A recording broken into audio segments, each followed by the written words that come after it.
बात को लेकर आप सबके समक्ष हाजिर हुआ हूँ। वह है वर्तमान में चल रहा हमारे दिल्ली नगर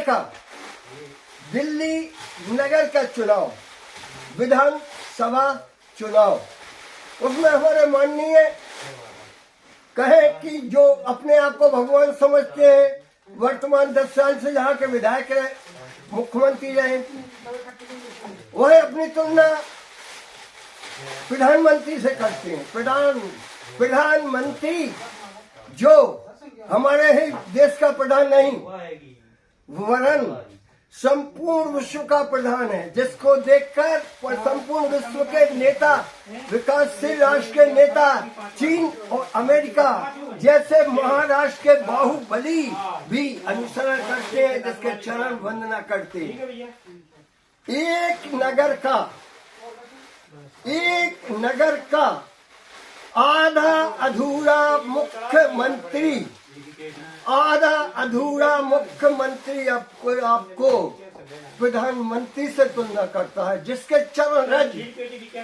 चरण रज प्राप्त करने के लिए भी वो काबिल नहीं। अब हम सब देख रहे हैं कैसे कैसे अलग-अलग आरोप लगाए जाते हैं, कैसे कैसे क्या क्या नहीं होता है। मैं अपने मुखारबिंद से नहीं कहना चाहता। भ्रष्टाचार तो देखो, भ्रष्टाचार तो वर्तमान समय में हमारे वातावरण में घुल मिल गया है। इसको निकालना तो बहुत मुश्किल कार्य है। निकलेगा, समय आने पर निकलेगा। लगातार 70 वर्ष से जो भ्रष्टाचार ने अपनी जड़ें गाड़ ली है, उसमें निश्चित रूप से उसको निकालने में बहुत समय लगेगा। हम सब जानते हैं कि बिना पैसा दिए लिए कुछ भी नहीं हो रहा, लेकिन दिल्ली में तो इसकी पराकाष्ठा है। हर मंत्री विधायक जितना भी चाहो तसला फरुआ लेकर समेट रहा है, पूरे देश का समेट रहा है। हमारी राजधानी है, अपनी राजधानी है। अपने आप को भगवान समझते हैं यहाँ के जनप्रतिनिधि, अपने आप को भगवान। 10 साल क्या मिल गए? ये भ्रष्टाचारी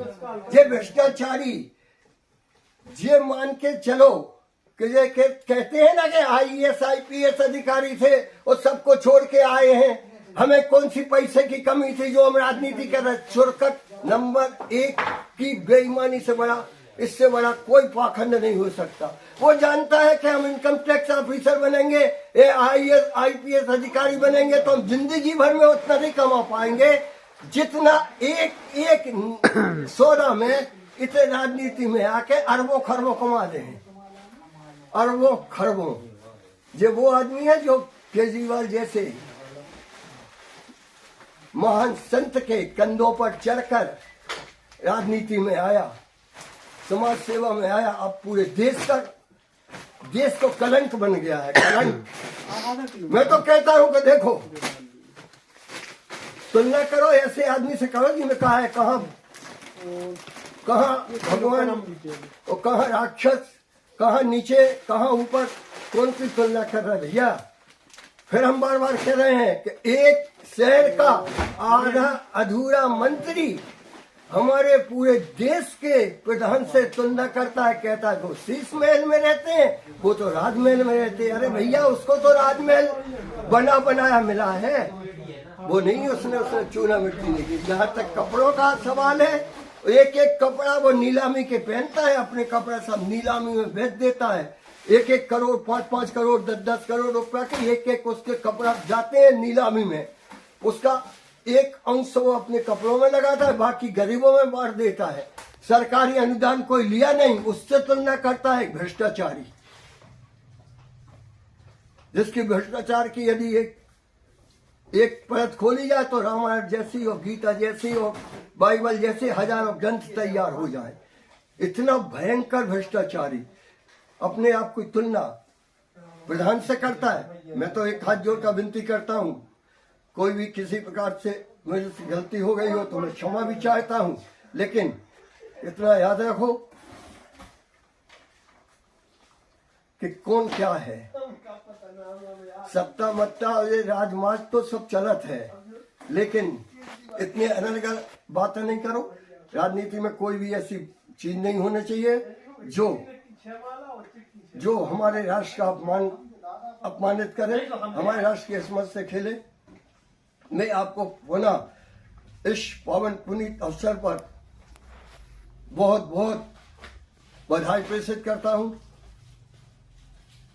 और सभी नागरिक बंधुओं से हमारे पूरे 140 और 144 करोड़ पूरे महिला पुरुष हमारे युवा साथी और बहनों से करव्रत प्रार्थना करते हैं कि आप सब एक रहें, नेक रहें, किसी भी प्रकार की बातों में नहीं आए, किसी भी जाति, किसी भी अन्य किसी भी बात को लेकर अपन को विखंडित नहीं होना है।